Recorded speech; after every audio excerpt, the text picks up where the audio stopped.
All right. Week 22 of the 2023-24 NBA season is in the books, which means it's time to run it back. This is Run It Back NBA Week in Review, LA Lakers edition. I'm Brandon Sparks, writer at thePeachBasket.net, and your host. This is the show where we recap the week that was for the Los Angeles Lakers and then highlight their marquee matchups for the week to come. Let's start by looking at where the team lands on the Peach Basket's objective power rankings this week. The Lakers overall went up to number 15 on our power rankings. They were 16 last week. They finished the week at 2-0, finally going on a mini winning streak, beating some easier teams on the schedule after having multiple tough weeks. The Lakers moved back up to the number 9 seed, putting a game and a half between them and the 10 seed, which is currently the Golden State Warriors. The Hawks game was just a complete blowout. There was no Trae Young. The Hawks were playing on the second night of a back-to-back after beating the Clippers, and DeJounte Murray just had a bad shooting night, going 6 for 18 from the field and 1 for 9 from 3. On the other end, LeBron and Davis just put up quite the beautiful performance. Both Lakers went 10 for 14 from the field each, along with LeBron finishing with 10 assists. And D'Lo also had a great game with 27 points. In fact, just every starter for the Lakers had a great game because all of them were at least plus 20 on the court.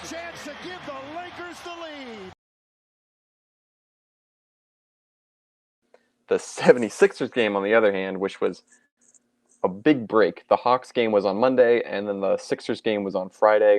I'm not sure why this giant break happened for the Lakers, especially considering both games were home games, but yeah, that's just how the schedule was.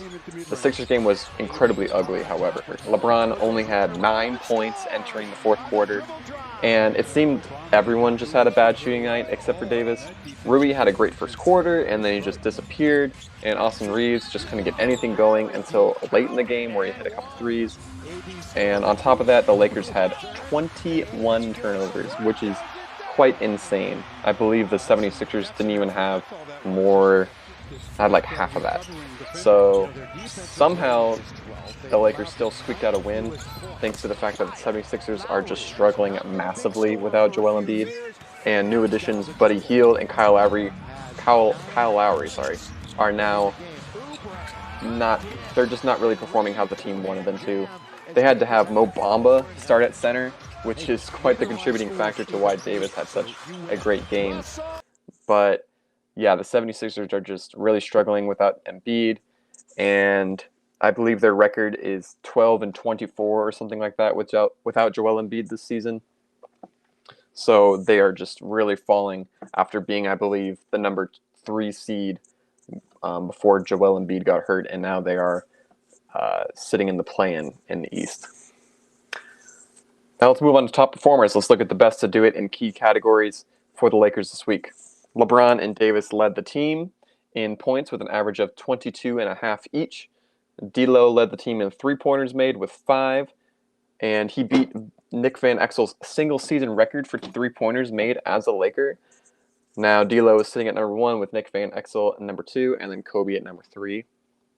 Anthony Davis had 10 field goals made on average, which was the most on the team for the week.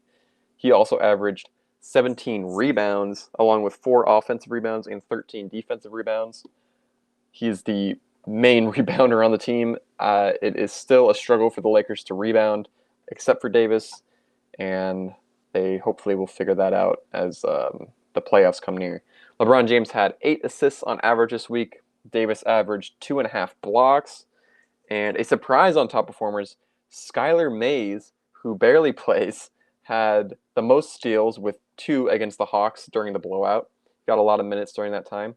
And the best game score average for the Lakers this week goes to AD at 24.7, which is a switch up considering LeBron has earned that every week so far of this podcast.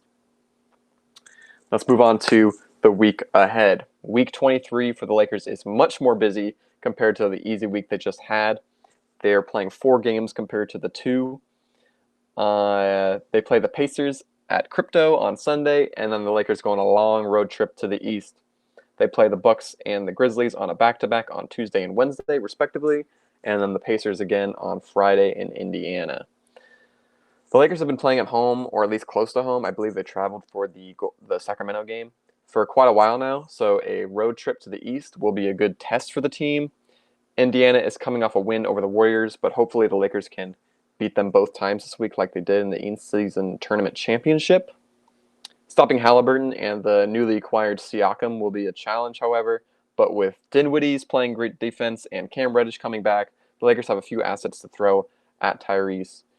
Missing Vanderbilt is tough, though, as he would be great to defend Siakam, and I believe Vanderbilt will probably be out for the rest of the season and might come back during the playoffs, which is really tough for the Lakers because he brings a lot of defensive energy, as I stated in the last podcast last week. Missing him is really hard for the Lakers, more so than Gabe Vincent or any other injuries that are happening right now with Christian Wood and so on, so on. As for the Bucks game on Tuesday, Giannis has been out the past few games with a hamstring issue, so if he stays out on Tuesday, the Lakers have a good chance of getting another win over the Bucks. D'Lo had to put on a shooting clinic. I believe he tied his season high, or maybe it was his career high, against the Bucks the last time they played, but that was without LeBron and Davis playing, so D'Lo won't have to have a scorching hot night to beat the Bucks this time. I predict the Lakers going 3-1 this week, losing to the Pacers at Indiana. They will want to win their home stint with a win, especially after such an ugly win against the Sixers. The Lakers specifically. The Bucks game could go either way, but without Giannis, it should be a win as long as we can stop Damian Lillard. The Grizzlies could be a surprise loss, as it is the second night of a back-to-back. But considering how injury-riddled the Grizzlies are and just how not good they are, the Lakers should squeak out a win. But after that, Indiana will get their revenge by winning at home against the Lakers team. They'll be tired after playing 4 games in the week, and I think Indiana will squeak out a win there. Let's move on to full court press. I'll end with a quick look at Lakers news. We call this full court press. I just type in Los Angeles Lakers and see if anything interesting and worth talking about comes up on page 1. Today, this article popped up, and this has been a heated debate on social media, which is Kobe Bryant's dad sparks heated debate after putting late NBA star's championship ring up for auction.